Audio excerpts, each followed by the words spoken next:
Coffee Monday is more than a podcast. It's a movement to reshape the way we approach Mondays and the week ahead. It's about embracing the reality that work doesn't have to dominate our lives. It's about finding that sweet spot where passion, purpose, and a cup of motivation connect. Filmed and recorded in California's Central Valley, join me, your host, Ray Pardini-Matson, as I invite thriving professionals to share their stories of how they're crafting a life that's both vibrant and balanced.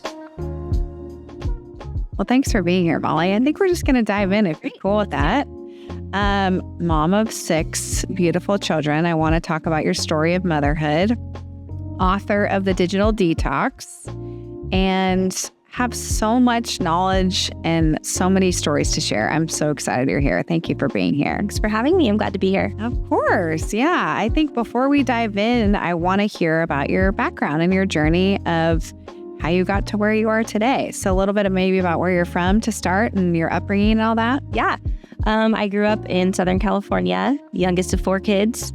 And actually, it's funny, I wrote this book about digital detox. My dad actually wrote and produced television shows. So we can come back around to that later. But love it. So you can know this is coming from a place of someone who actually really enjoys digital entertainment. Yeah. But just putting it in its right place. But we can come back to that later. But went to college up north at UC Davis, and that's where I met my husband. I was actually his RA in college. I love that. I love that. So fun. So, yeah. And then after we graduated, he went to law school up there and I worked. Yeah. While he was in law school up in Sacramento, I worked for Governor Schwarzenegger in his press office as a press aide, just writing press releases and that kind of thing. And it was cool. Really fast paced, fun, working with really smart, cool people. Did you always know you wanted to be in that world? Because I do feel like the political world is definitely like a lot, you know? Yeah. My dad was always really interested in politics growing up. So it was fun to follow along. And it was familiar. Yeah. Familiar, big Ronald Reagan fan. Yeah. That kind of thing. So yeah, that was really fun. A cool opportunity, of course, that it aligned. We were living in Sacramento at the same time that Governor Schwarzenegger was there. It was kind of very cool. I remember he spoke at my what's it called? Like the keynote speech at the graduation. Oh, that's cool. Yeah. His daughter ended up going to USC. Oh, wow. Yeah. That's really cool. So fun. I bet that was just a cool experience. Yeah, it really was. Love it. And so how long were you in Sacramento? We were in Sacramento. We moved back to Fresno in, 2010? Okay. So, and that's when I was pregnant with my second, like super duper pregnant.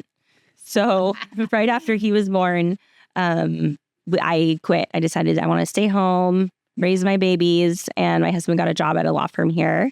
And so I stayed home and had a bunch more kids. We had 4 kids in like 6 years, under 6 years actually. Amazing. So fun and met a lot of really good friends here. I love this place. I love Fresno, Clovis. It's incredible schools, great people. So I didn't really know. So great to hear, because I feel like I always am curious of people's perspective that aren't from here that move here. So that's so great. That makes my heart happy. I love it too. It's a great place to raise a family. Honestly, I mean, people in Southern California sometimes kind of side-eye Fresno, but mostly because they've never been here. I agree with that, 100%. So you come visit and I bring friends from out of town and they're like, oh, this is actually really great. I know, right? And it is, to your point, a really great place to raise a family. I feel like I grew up here. Your husband obviously grew up here. Mm-hmm. I have very fond memories of my childhood here, of the schools, of everything. Yeah. And to be able to give that to our kids now is just such a blessing, I feel. Absolutely. I remember seeing my husband on campus in college, and I had never been to Fresno, but he was wearing a shirt that said Frez Yes on it. And I'm like, what is this? He was like the biggest evangelist for Fresno. I'm like, why are you so obsessed with this place? But I love it. I love it. So tell me about your journey of motherhood too, because you have 6 children and you birthed 4 of them and adopted 2 of them, correct? That's right. Do you mind sharing more about your story? Yeah. So my husband and I knew that orphan care was going to be part of our story when we got married, when we got together. We didn't know what that would look like necessarily. Right after we got married, we were CASAs, court-appointed special advocates. Yeah. And that was cool. But we knew that adoption was going to be part of our story. And then when we came to Fresno after our fourth was born, she was probably 2 years old. We said, you know what, I think we need to get the process started. And so we did a little research and got licensed to be foster parents. Wow. So we had several placements over the years, and 2 of them stayed with us. We had young kids and then some teenage girls, which were really wonderful experiences too. But yeah, 2 of those kiddos stayed with us, and they're ours forever. It's amazing. And what are their ages? How do they fall in line with? So crazy thing is our youngest and our youngest biological, and then the little girl who we adopted from foster care, they're 8 hours apart. Stop. Isn't that crazy? I know. Chills. It was wild. So they get to do birthdays together and all that. So they're actually technically on different days, 1 day apart, but it's no way. It's wild. That is amazing. So they're fun and special. Yeah. So they're in the same grade. Same grade. Yeah. Yeah. Sweet. So fun. Love that. And then they'll be 9. Okay. And our youngest who came to us, we adopted him. He is 7. Cute. So is he the youngest? He's the youngest. Yeah. So 7 is the youngest. How old's the oldest? The oldest is 14. She's going into high school. Man, we have so much to talk about. So much. And that age, right? Yeah. So, wow, that's amazing. I love that story. That's just awesome. And I feel like what a fun experience for your kids. Like, you grew up in a big family. We both grew up in families of 4. I feel like the big family dynamic is just the best. Yeah. Oh, yeah. It's the best. It does something for kids that, you can't teach them. They learn it through siblings, and it's a gift for them. And going back to why Fresno and Clovis is so great, there's a lot of big families here. It's not weird. No, it's so true. Great. It's so true. Yeah, actually, we have 3, and I feel like that's on the lower end. My best friend from childhood is having her 4th. I'm just like, wow, okay, we're going for it. I love it. It's so great. Yeah, you're so right on that. So you've been here for a while now. You're acclimated, obviously, with the schools and the community. So tell me about where you were in your life and motherhood when you realized that something needed to change with the digital aspect of your children, because I feel like we have so much to talk about and I have so many questions. But how did this all come about? Yeah. So, like most parents whose kids were born in the 2010s, we totally bought into the digital entertainment, the tablets, the marketing that said, if you want your kids to be geniuses, give them this technology early and often, use the educational apps, it'll make them so smart. And then over the next couple of years, we would get these nudges like, oh, something's off. They're melting down, they're falling apart if they can't have that device. When the screen timer dings, they're a disaster. What is going on? But like most parents, we were busy and move on to the next thing, and it's a digital pacifier. So that's such a good description, a digital pacifier. It's just real life, It's like you got to get, moms aren't trying to sit down and eat bonbons, right? Yeah. Just trying to move the laundry over before it gets mildewy, We're trying to just function for our families and make a meal. So yeah, I get it. And that's what I was doing. I was using it to occupy the kids so I could get stuff done. And at the time when, after all of these nudges and these kind of irritations that something was off, one day I actually came home from running errands, and one of my kids greeted me at the door, with a babysitter, not with "Hi, mommy," but "Can I play on your phone?" Yeah, it doesn't feel good. Done. I don't like it. I'm not a digital vending machine. So I called my husband at work. I'm like, hey, I think we need to take away all of their stuff. I think all of the screens gone. That's extreme. It was really extreme, but I was kind of done. It was like the straw. Yeah, for sure. So we told him at dinner that night, and my husband was like, look, man, you're home. I was homeschooling 2 of the kids. Wow. We had a new foster daughter in the home, 2 3-year-olds. It was not a good time to try something new, to be completely honest. Right. Yeah. I was done. And so we told them at dinner, we're like, hey guys, you're not in trouble for anything. We just want to let you know until further notice, we're going to get rid of all YouTube, Netflix, Nintendo Switch, Xbox, all those things are going away. And TV, what about TV? TV too.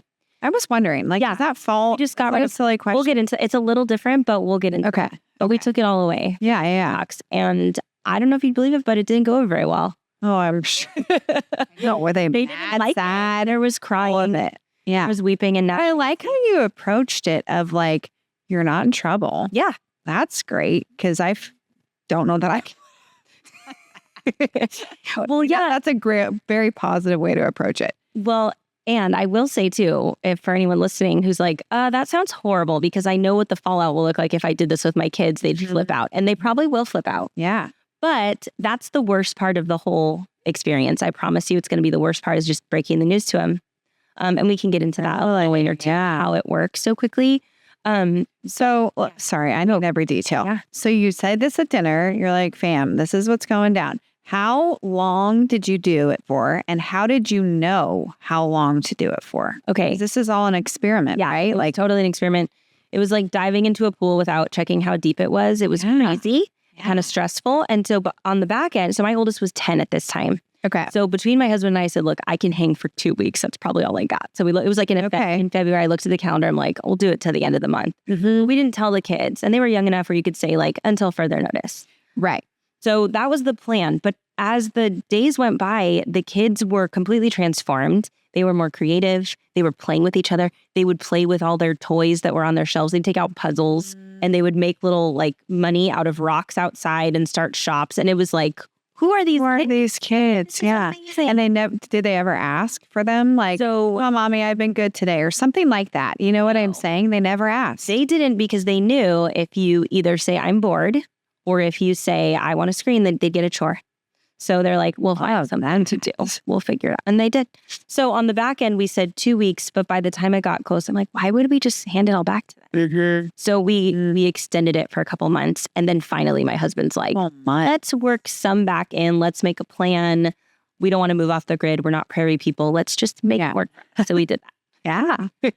Wow. Okay. And is all of that like weaning back into it a part of the book? Yeah. So the first half is how to do the detox. Okay. All the nitty gritty. And the second half is how to make a long-term plan to sustain those results without going like full Amish. Yeah. And that's okay. So that's what I feel like I struggle with in general, but specifically with the digital aspect of parenting is, you know, you only know what you know, and you have good things and bad things that came from your childhood and what things that you want for your kids, things that you don't, all of that. All I want is for my kids to have a very simple childhood like we did. So I keep going back to like me, but it's like, it's not the same world. For example, I remember when my parents gave my sister and I, we shared a cell phone. It was only for safety reasons. And it was only when we started driving and we were 16 years old. And even then that was a privilege. So like in my mind, I'm like, yeah, you're not getting a phone until they're 16 and driving, you know? But I don't know that that's realistic in our world now. You make a really good point. And this generation of parents is in a unique position because we've got like, we can look to our childhood on the one side, and then we look at our kids' childhood and we see where it's going. And we're like, well, we don't want this trajectory and we kind of want this, but we can't have it anymore. And, you know, they've researched this, and it used to be like right when cell phones were coming out, that you could have your kid opt out and they'd be fine. But now because, you know, 90% of kids in junior high basically. I'm wondering, do you have numbers on that? Like, do we know? Like 90% of something kids in like junior high. That doesn't surprise me. Like that. But so here's what I think we need to parse out is, and this is something that our parents didn't have to do, but we do because we're the new rating system. We're the new gatekeepers. So we just, you can get the technology in its right place. It just takes a little work and a little bit of rolling up your sleeves and getting in there. So when you give your kids a phone, it's like we call it a phone, but is it a phone or is it this computer where is it an access to social media and pornography and endless YouTube, the World Wide Web and all the things that come with it? Yeah, exactly. And there are so many things out there that parents, if we've got our heads in the sand, if we're just handing our kids the device, you know, it used to be that a kid quiet in their room, it was a safe place. That's not the case anymore if they have a device connected to Wi-Fi. So what we need to do is just spend a little time, stay humble, roll up our sleeves and say, how do we want technology working for us? And that's what I would just ask you as a parent. If you are thinking, I don't like the way technology is working in my home, you can change it. And this, you know, Jonathan Haidt had a book come out recently. It's a really good book. It's called The Anxious Generation. Okay, I've heard of it. Chock full of research about what all of this digital media is doing to our brains, what's doing to our kids. And, you know, it's hurting them so much. Their anxiety is on the rise. Depression has risen 2.5 times what it was in 2010. And all the researchers are pointing to the devices. So yes, there's bad news, but the good news is you can put it in its right place. So going back to if you got a kid in junior high and high school, I want my junior high and high schoolers to talk to their friends on text. That's how the kids communicate. But I don't want them on YouTube. So you better believe the device I'm paying for won't have YouTube. It won't have social media. What I've seen a lot of is just like, yeah, you're going to give your child a phone, but it's an actual phone. It could be a flip phone. It could be just a basic use for communication phone. It doesn't have a browser on it, all of that. What would you say to parents? And my kids are young, so I have yet to experience all of this. So I'm very fascinated by it and can't wait to dive in more to your book. What would you say to parents who have kids that are older, maybe junior high or even 6th grade approaching junior high? I've heard this time and time again that I've tried to hold out as long as I could for this phone for my child. But now they're literally the only one in their group of friends or in their class without one. And it gets to a point where they're almost like missing out or like an outlier. And then it causes social issues. Like, what would you say to that parent in that situation? You know what I mean? That's real. Concern. Absolutely. Yeah.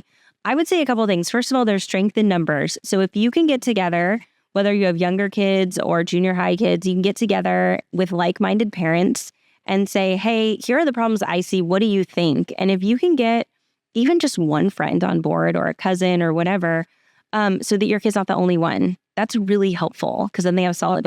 Love that. And I like how you just said that. Say that again, how you would approach it. Because what I will say is even with some of my absolute best friends, we have different thoughts on this. Yeah, I would recommend bringing up these conversations with your mom friends and your spouse and saying, wow, look at this research.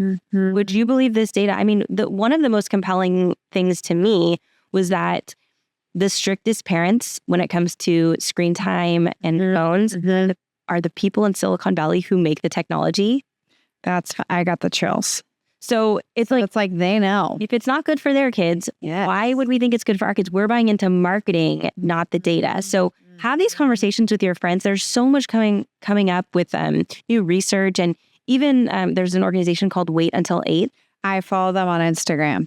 And that was where I saw the content about the phone, like get your child a flip phone sort of thing. And it had like examples of here are some safe phones. Yeah. I appreciate that. It's great. And it's a great way so your kids can connect with their friends because no parent wants to isolate their kids. We want our kids to have friends and build those relationships. And today they're building them via text and via these devices. So if you can, and even now there are ways through like Apple, if you have an old iPhone, sometimes parents will give old iPhones to their kids, but pump the brakes a little because you need to do some work on the front end to make sure that it just functions as a phone and not as a browser, internet. Yeah, exactly. There's just, I feel like it's so easy to not program it right. Oh yeah. Well, the default is just access to everything. But there are things you can do. Absolutely. There's another really great resource online. It's called Protect Young Eyes. Okay. He goes through and he vets various like dumb phones or how to use the controls to help you. There's a lot of really great resources out there. Also, I would recommend, going back to that question you had about when you want to get other people on board with you. Yeah. Go to the school. If you can do it as a group in a school, like that's what Wait Until 8 does is they, or even at your church, if you get a couple of parents together, Wait Until 8th has this thing where you sign this like agreement online and you get parents together at the same school and you say, I'm not going to give my kid a smartphone until at least 8th grade. I would say don't give your kids a smartphone even in 8th or 9th grade. But you're agreeing it until at least 8th grade, we're not going to give our kids access to all this stuff. And then they're not the only ones. And you promised in 1st grade or 2nd grade or whatever. And then you can tell your kids, these friends are doing it too. So it's a really great model. Love that. Hey, coffee lovers, whether you're going on a road trip or just chilling by the pool, one thing is for sure, everything's better with the Dutch Bros coffee in hand. This summer, cool off in an epic way at Dutch Bros with their returning favorite, Mango Nada Rebel, and their exciting new drinks, Churro Freeze and Watermelon Freeze. Now until June 30th, while supplies last, Treat yourself to the Mango Nada Rebel, which is their energy drink topped with strawberry fruit and a hint of tahini. It's the perfect blend of sweet, tangy, and a little spicy. Their Watermelon Fizz is a refreshing watermelon-infused sparkling water with strawberry fruit and a splash of lemonade. It's the ultimate thirst quencher for those hot days. And don't forget about the Churro Freeze. It's a delightful blend of caramel coffee with a cinnamon sugar soft top and churro bits. It's like dessert and coffee in one. Perfect for a sweet escape. So however you're chasing the sun, make sure to swing by Dutch Bros and elevate your summer vibes. And don't forget to follow them on Instagram at Dutch Bros Fresno for all of their fun updates. The beautiful floral centerpiece you see on our shows is styled by floral artist Darcy Hovsepian of DH Floral, and the flowers themselves are actually grown and sourced from local flower farms right here in our Central Valley, thanks to the creation of the San Joaquin Flower Collective. As the first and only source for 100% locally grown flowers in the valley, the San Joaquin Flower Collective's biggest mission is to reduce the need for imported flowers for flower growers and lovers alike. By streamlining the ordering process with an online shopping experience, prioritizing collaboration over competition, and raising awareness for our local flower movement through weekly flower pop-ups on Wednesdays from 10 to 12, they're changing the way farm-grown flowers are bought and sold in the valley. As a wholesaler, a retailer, or just a flower lover, you can follow along at SJ Flower Collective on Instagram for their latest happenings and info on their weekly Wednesday Fresh Bloom pop-ups. So through the school, maybe like through a PTC to start or like something, right? Just to be able to communicate that to other parents. Yeah. That's huge, I feel, to your point, because then they don't feel alienated, isolated, all of that. And you know, it's just so interesting how influential friends are. Oh, yeah. And again, my girls are so young. My son's still very young. But, you know, I'm hearing things like, well, so-and-so has this and so-and-so, blah, blah, blah. And I'm like, well, that's so great for so-and-so and their family and their, you know, whatever. So it's like, it's already starting. Yeah. So I love that approach. So, gosh, so many questions. So you don't think even a smartphone until later, like eighth is still too young. So 8th grade, you're 13? No. Yeah, you turned 14 in 8th grade. 13, 14. 14. Yeah. Okay. So I would not. So my oldest is going into high school. Mm-hmm. And she does have a smartphone, but she has no internet access, no social media. So silly question. What is the point of that? Isn't it just a phone at that point? It's literally text and phone call. What else could she use? Music? Yeah, music. Okay. I was like using it for music. And, you know, there are some convenient things like we can update them. She can add things to the family calendar for my husband and I, which is. Oh, that's cool. She's love that. Play tennis with my friend. She'll just put it on the calendar. So it's all in one spot. Yeah. So there are definite advantages. There are other things. Okay. I wasn't sure. Like what else was on there? Not stuff where, you know, I want my phones to be for my kids and for me, frankly, to be not so sticky and magnetic where they're just drawn to it all the time, where there's a downtime, there's a lull, and they're just like, you know, my kid's not going to do that with a calendar app. So there's that. Yeah. And then there's, in my experience and growing up with friends that we did and the life that we did, every house has different rules. Mm-hmm. And what I found, if parents were uber strict about something, let's say parents said absolutely no TV ever. Parents said absolutely no snack food or junk food ever. What would they do when they came to our house? They would raid our pantry and they would watch cable television. And it's like, okay, well, that's not healthy either. Yeah. You know what I'm saying? Yeah. So like, what does that healthy relationship look like? Yeah. And that's such a good point. And I think that the beauty of this thing is that putting technology in its right place is going to look a little different in every home, and it should, because parents, no one knows a kid like their parents, right? You know how affected your child is. And with a sample size of 6 kids, I can tell you that some of my kids can handle a video game or gaming for an hour and they're a normal person afterwards. And I've got kids that we've had that, they fall apart and it affects them negatively for the rest of the day. And there's actually science to support that. And that's what I found out when I was researching for the book. So if kids have ADHD, they are more likely to be negatively impacted by interactive digital media. You talked earlier about TV versus gaming, and the brain processes those differently. So TV is passive digital media. It impacts the brain a lot differently versus the gaming or the scrolling and tapping. If you hand your kid a tablet, your kid now you're looking at their face. It looks like they're totally paying attention and zoned in. That's the look of just overstimulation. They've got adrenaline, cortisol, that stress hormone. It's just bathing their brain. So that's why, and dopamine is surging. So that's why when you say, oh, it's time to hand over the tablet, they fall apart because they're going from 100 to 0. And it's not really their fault. There's a physiological change going on.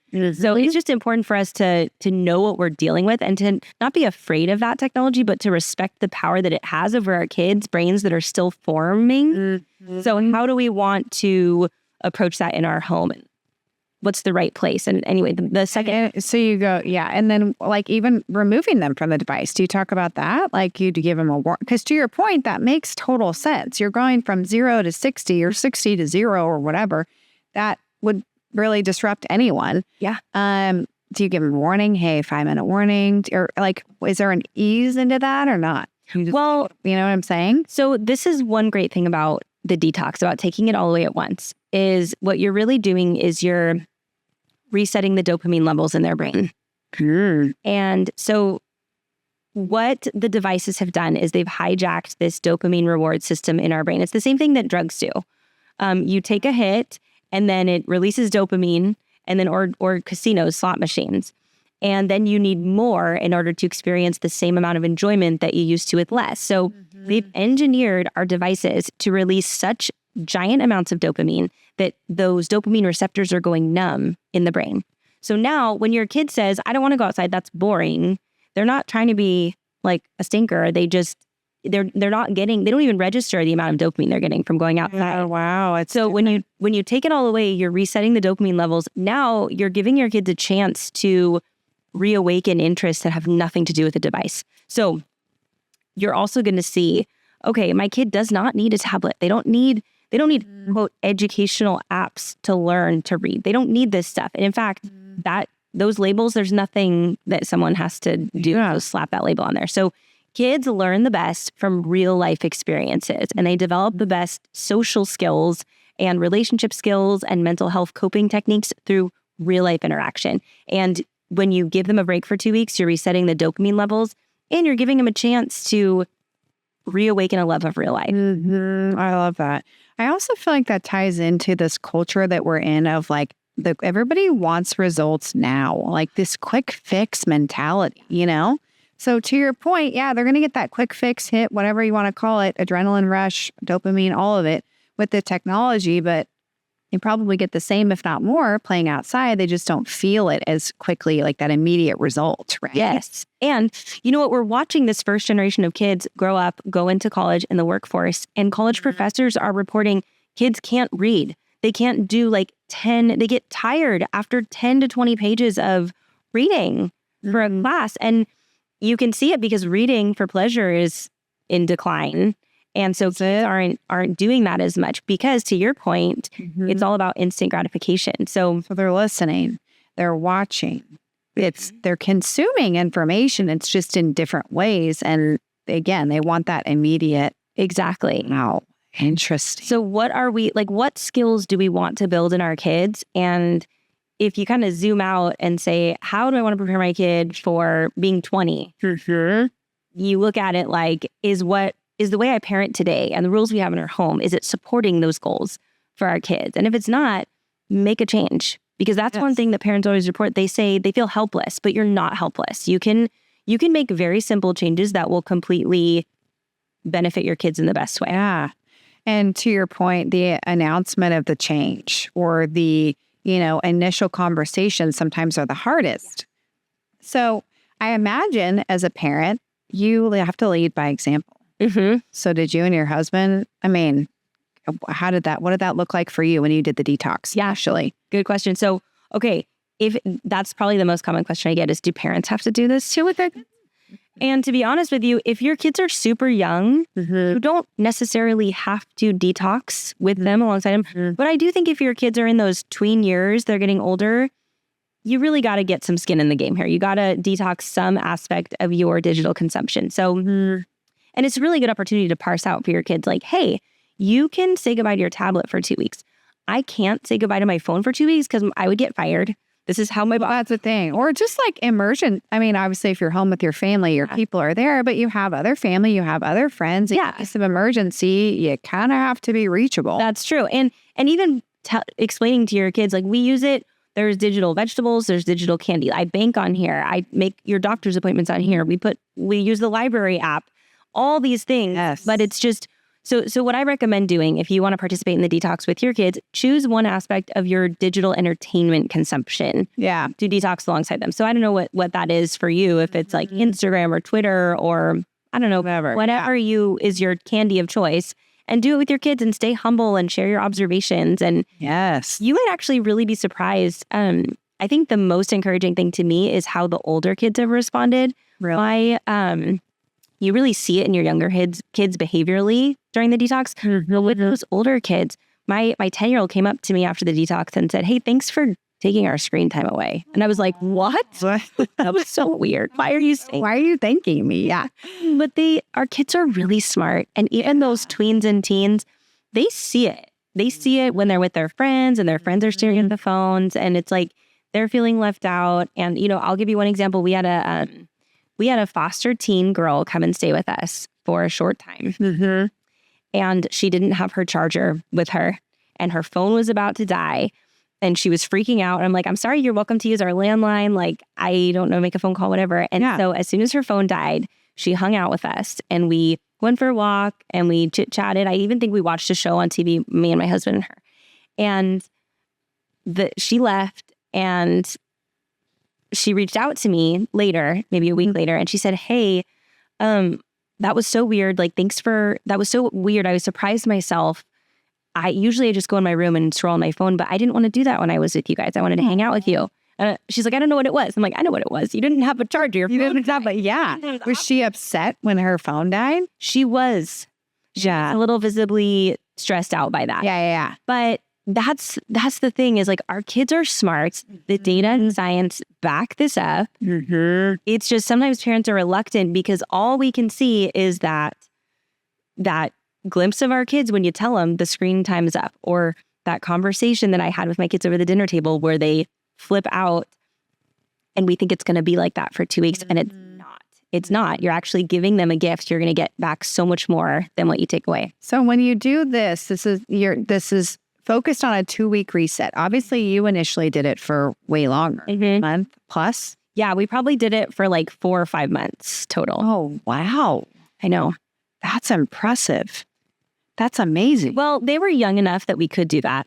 So, older kids, they need to stay in contact with their friends. But we did so many fun things. Like, instead of a TV show with the kids, we'd say it was time to do a talent show. Like, tonight we're going to have a talent show. So fun. And I would make up the most random, adorable talents. And really sweet family moments. So sweet.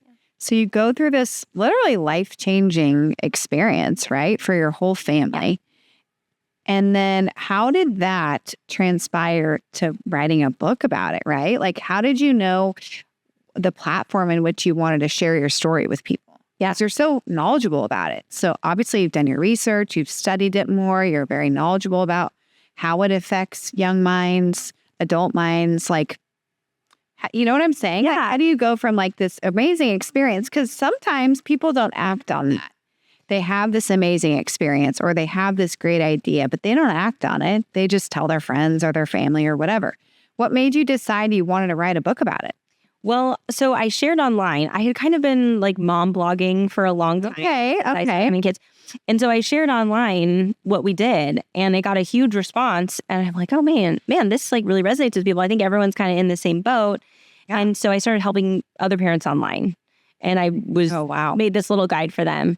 And then I'm like, maybe I should just write a book about it, because there are so many books out there about this is a huge problem. I mean, I had stacks of books that I was using as research when I wrote this book about this is a huge problem. And they're all from, doctors and psychologists and teachers and all kinds of people saying this is a problem, it's a problem. Well, parents know it's a problem. Like we see it every day. What we want is a solution. So I thought, well, I'm going to write the solution, what we did, how to fix it, very practical in the trenches kind of a thing. And so I wrote it and I asked publishers if they were interested, and they were. And so amazing. So you saw the need, like literally people were requesting it. Wow. So how did you land on the 2-week time frame? Well, because you can see the results by 2 weeks, you'll see your results. And I will tell you that I've never had a family come back to me and say, oh, this didn't work for me. Literally every family who's come back and told me how it went has said, this is amazing. This blew us away. I couldn't believe how fast it worked. I couldn't believe how positive our results were. They'll send me pictures of like on Instagram of their kids, playing Survivor in the backyard and like doing really cute, creative things. Yeah, that they probably wouldn't have thought to do exactly before, So is there a healthy amount of screen time for certain ages? Is it an age thing, right? Or is it, what are your thoughts on that? Yeah, that's the tricky thing because before our detox, I was following the American Academy of Pediatrics guidelines which is what? 1 to 2 hours a day of screen time for your kids. And I'm like, that's fine. I'm responsible. So, but what you'll see. Yeah, you obviously are. You knew that, right? Well, so I thought, but what I didn't appreciate was how much it was impacting them, not just right after the screen timer went off, but around the clock. It interferes with so much. And so when you do this detox, you're going to see not like how many minutes can my kids have, but how much they don't need it. So what we wound up doing, and it's different for every family, but we wound up saying for our youngest kids, we're just getting rid of tablets altogether. Actually, none of our kids use tablets. They're just put them on the shelf, use a book, read a book. Yeah. And if you try to, and all parents know this, if you try to just take the tablet and hand them a book, it's not going to go very well. No. But because you're giving them this 2-week time frame, resetting the dopamine levels and giving them time to learn that skill of troubleshooting boredom, you can do that. So you're going to learn, I don't need to numb them out on these devices. They have unique interests and skills and creativity that's just waiting to be used. Yes. So all that to say, we do, for our family, we love family shows after dinner. We love family movies. We love family movies. It's the best. Yeah. Or even like my older kids will do video games. So we'll do Mario Kart tournaments. They'll play with their friends. I don't even worry about when my kids are playing with each other on the weekend and they're doing an hour or two. It's like, great. What we tried to do was create a posture towards digital entertainment. So we don't want to use it to isolate and consume. We want to use it to connect with people or to create. Love that. And then it's used really well. And then we don't have to get legalistic or worry so much about timers or be really weird about like, oh no, it's on. You don't look at, you know what I mean? I feel like that helps with social skills too, I would think, Definitely. See, I don't know. See, we have not had anything. And my kids are still very young. We went on a flight last summer and I was like, how am I going to entertain my kids for 6 hours? And I got one of those Amazon Fire tablets for the girls. And they were obsessed, of course. They've never seen it before. All these games, they were like living their best life. So now it's like every flight they're going to think we don't even travel that much, but so I guess I worry about the whole like obsession. Yeah. But we don't have it at all at home. Like it's not a thing for us. Yeah. I mean, I think if it's like on the plane once in a while and they're fine. And here's the really encouraging thing is that when you take it all away and you reset those levels, you're going to find that your kids can entertain themselves with books. We took our kids to the beach. We brought books and all of our kids will sit and read a book. Amazing. And that took work. That's not like, okay, you guys happened to birth a bunch of and adopt some bookworms. It's like, no, that took work. And it took getting rid of those things that were numbing them out. Yeah. Numbing. Yeah. Wow. But see, a book is not isolating, but a book you read by yourself though. Yes. but it kind of is, it's an escape, and it's obviously educational, like different than if you were to like be on a tablet by yourself, right? Yeah. So reading books actually help our kids. So one of the chapters is how to help your kids develop, like fall in love with books. Okay. And the benefits of this, you really can't overstate it. It's incredible. So it helps kids develop delaying gratification, because when they're reading a book, it takes a while to the immediate fix thing. Yes. So there's still dopamine happening, but it's delaying it. It's also building skills. So you may not have the budget to take your kids on like an African safari, for example, but if you give your kids a book, you can help them explore the world. They learn empathy from reading books. They can put themselves in another person's shoes. They can begin to experience a sense of wonder for how big the world is and their place in it. It's just, the benefits of books are just huge. Plus, it's helping prevent that thing that those college professors were saying, which is kids can't read. They don't have stamina to read. So, love that. Love that. Wow. And so, wait, let's go back to what you do in your home as far as like a healthy relationship with technology now. And does age play a factor in that?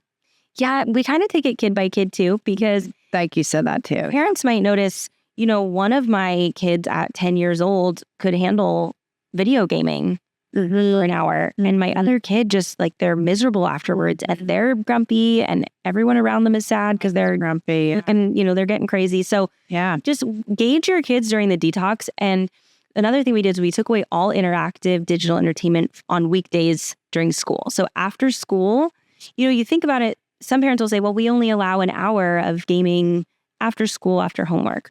Well, okay, we did that too. But think about it like this. If your kids during their childhood, they have 3 hours of free time after school. If that, some of them have activities. They have activities, dinner, chores, whatever. Let's say they have 2 hours of like unstructured free time. Do you really want 50% of that time being passively entertained? What are those skills? What are those relationships you want them to develop that will benefit them for their life? Yes. And the brain prunes itself too. That's what's crazy is, when our kids are young, 4 or 5, and then again in adolescence, the brain is pruning itself. Whatever you're doing constantly, those connections will get stronger. So if you're gaming like crazy, those connections will be really strong. Yeah. If you're playing classical piano or you're playing outside with the neighbors, playing make-believe, negotiating your boredom, you're going to get really good at that. And those are things that benefit our kids when they're in the workforce. So when they're married, when they're dealing with roommates. So what do we want to do? Well, and some people would say, the reverse would say, well, I'm teaching my child how to use technology. That's our future. That's our world. And it's like, well, aren't they going to learn it anyway? They're going to have to learn it anyway, right? Like through school, even I'm noticing. Yeah. I was shocked. Yeah. Shocked. Like kindergarten, they're using technology. And I'm like, wait, I feel like, again, I go back to when I was in school and my upbringing, and it's all but like in junior high, we had laptop club, and it was like a big deal to be in laptop club. And we learned the Microsoft suite. We got to bring our laptop to school. It was like a thing. And it was like a test run for like teaching younger children technology at the time. Yeah. And I remember thinking that was a big deal. And now they're doing it like literally kindergarten. I know. And so what would you say to those people that say, well, I'm teaching them how to use technology. That's part of it. You know what I mean? I think I would go back and look at how those brilliant software engineers, the heads of Apple, how they parent their own kids. Those really smart people are so restrictive. They actually go out of their way to send their kids to schools that have no technology. I feel like I've read that too. I saw that somewhere where it's like off the grid, like. Yeah. Or like even, just those schools that are very more like, And there's a really great quote by one of the early Apple guys. And he said something like, to the exact point you made, he said something like, we make these apps, these devices as brain dead, easy to use as possible. There's no reason they can't learn to use them later. So we need to be honest with ourselves about what are our kids doing? Are they writing dissertations? Are they making PowerPoint slides or engineering on their devices? Or are they consuming digital entertainment? Because that's what we're really after. Like I love your analogy of the digital candy versus the digital vegetables. Is that what you said? Yeah. Right? Genius. I feel like that really even has you put a mirror up to yourself. Like, okay, what am I doing? Am I actually doing something productive right now? Or am I just mindlessly scrolling? Yeah. And, and it also helps take the shame out of it. Because if we think it through a little bit, we're listening to a family trivia podcast in the car, like that's a great use of technology. Or our kids are, looking up recipes to print out to make for the family. Like, we don't need to feel shame or even weird or awkward around using technology. We just want to create this posture and parse out, like, is it working for us? And if not, let's just change that. Let's make a couple changes. I love that philosophy because I do think there is a lot of the shame out there, like feeling bad about what you're doing or setting unrealistic, in my opinion, unrealistic expectations for moms or parents in this world that we live in, And I think especially for you and everything you're sharing with people, like social media probably has been a very positive thing, right? You've been able to share all of it. Absolutely. And it can. Social media is that double-edged sword where it can be such a great tool, but it can also suck you in. And it's knowing your own vulnerabilities too and setting limits. I mean, I set a limit on my own phone for Instagram because I love Instagram, but I want it to remind me like, hey, this is not how much time you want to spend on here. Yeah. Okay, I'm going to go move on to something else, which is simple. And to the social media point, and you were talking about ages and times, there's so much data out there for parents. So one of the things that was really interesting came out, they nailed down the most harmful ages for social media for boys and girls, and it's different. So for girls, 11 to 13 is the most harmful window of time for them to be on social media. And for boys, it's 14 and 15. So if that helps parents make decisions about, should I give my kids social media? Look at the data, look at what it's doing to our kids and make your decision based on that. I think it was, don't quote me on this. I might have get the wrong celebrity, but I think it was Matthew McConaughey. Did you see this? How they intentionally didn't give their kids social media until they were like almost graduated from high school or something. I've seen they something like that. And they thanked their parents. They ended up thanking their parents. Like, wow, this was the best gift you could have given me, Well, which, I mean, come on, that's everything. Yeah, that's everything. Yeah. And they need us to make those long game decisions for them before their brain is fully developed and their decision-making skills are ready to make choices like that. So true. Yeah. Speaking of Instagram, we did a little Q&A on our Instagram for the podcast and had people submit questions for you.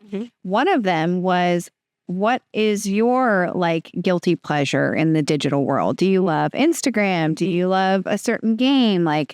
Or you call it digital candy? What would be yours? So I love Instagram. Yeah. My husband and I have this running chat of memes and reels we're always sending to each other. Cute. I love reels. I was just talking to someone about this. I can't watch reels during the day. I have to wait, after the kids go to bed. That's my, are we going to watch a show or are we going to Instagram? Sometimes we'll cast it up to the living room TV and might as well watch reels together. I love that. Algorithm, it's got me pegged, man. I like dad jokes. I like jokes. I know. Doing stuff. So it's good, but it will suck me in if I'm not careful. I know, same. I have some friends who send me funny mom memes, and my husband sends me the funny dad ones. It's so good. It's so funny. Yeah. Well, I think you've had it.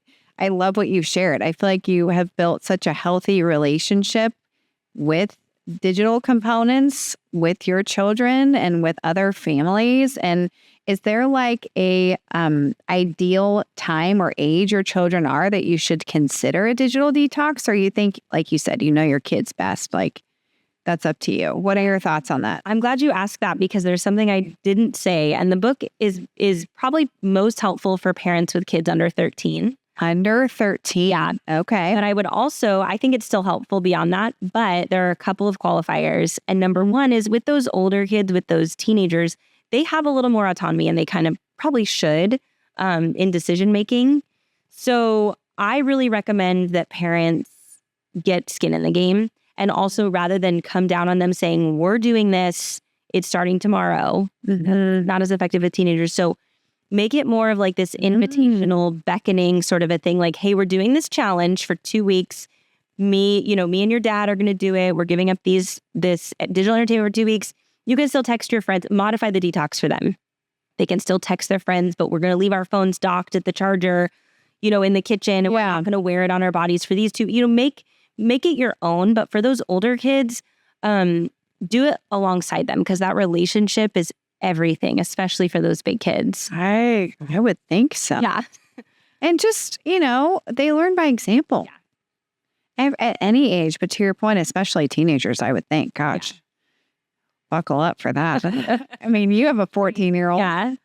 Yeah. It's so fun though, because she's so logical. And even, I was going to a school to talk about digital detox stuff a couple months ago, and she came with me. And I was telling her on the drive, actually my son came too, he's 13. And I was telling him on the drive some of the data points that I was going to share. And I said, hey guys, I just want to ask you, after I had shared with him, I said, what do you think about this? I know that you'd probably, if you could pick, you'd rather have social media, you'd rather have full access to everything. But given what I just shared, that the stats, do you understand why Dad and I have made these choices for you? And they both said, yeah, it makes complete sense. I totally understand why. It makes a lot of sense. So our kid, that's what I would encourage parents with too, is especially for older kids, they're so smart, they're logical, they see it. And if you can approach it humbly and own your own vulnerabilities, if you can share with them, man, this app, I love it so much, but I'm going to take a break. And this is why I don't want to spend 2 hours on here a day. I want to spend maybe 15 minutes checking it or whatever. Our kids are smart and they'll see it. I love that approach, because my first thought is you're inviting them into the conversation. Yeah. Especially at such pivotal, vulnerable ages. You're incorporating them into the conversation instead of being an authority. Yeah, this is what we're doing, and you don't really have much say in that. It's having a conversation about it. It's, educating them, which I really love that approach. That's awesome. So what I meant to ask you about the schools, I'm glad you brought that up. I saw on your website you do things for groups and schools. Talk to me more about that. Do you speak? Is it, what does that look like? Yes, I would love to come speak at your school if that's something you're interested in. Yes. And I really recommend, schools are a great place. We hosted a digital detox challenge at my kids' school. Oh, I love that. Because then the kids can participate and you have them fill out this what we did was we had them fill out a little form after, and the parents signed, verified they participated. And then everyone who participated was entered in a raffle for $100 cash. So I love that. There's a little carrot at the end of it, and it helps parents get their kids on board, and everyone at school is doing it. So I really recommend that. Get the PTC involved and see. I was going to say probably a PTC to start, right? Yeah. It's a great place. Still learning all of that. I mean, my girls are in kinder and TK. So we're newbies to the whole school scene. Yeah. So that's good to know. And then as far as, I remember you saying when you first did it initially with your family, they didn't have the best perception of time. They were still young. You didn't really give them a time frame at first, because you probably maybe weren't sure. I don't know. In this case, because it is at least a 2-week window, do you find that a countdown is a thing, or do you not even put attention to the days? You know what I mean? Yeah. I mean, I think just gauge your kids. We didn't, because I didn't want them to focus so much on when they got it back. I wanted them to focus on, look at the world in front of you and look how many options there's literally, you've never had more in the history of the world. There've never been more options of things to do than there is right now, even if you take away the devices. So yeah, that's kind of what I wanted them focusing on. But I also encourage families to, make it your own. And I recommend, if you want to start when you're on vacation, some families like to camp. If you're going on a camping trip, it's kick off the detox with the camping. There's no option for service anyway. Yeah. Anyway. Love that. Yeah. There's a lot of ways to kind of play with it and make it your own. I've learned so much from you already. I'm so excited to dive in. Thank you so much for being here. Of course. For those that want to continue following along with you and learn more about exciting things you have on the horizon, they can follow you on Instagram, right? Yes, Instagram. At Molly DeFrank, all one, right? Yep. And anywhere else you want them to know, or your website? Yeah, you can check out my website, mollydefrank.com. Perfect. Love it. Yeah. Thank you. This was so awesome. Thank you so much. Appreciate you being here. Talking to you. You too. Thanks for listening. Feel free to rate and review this episode here and connect with us on Instagram if you have any thoughts, questions, or any guest suggestions. Thanks.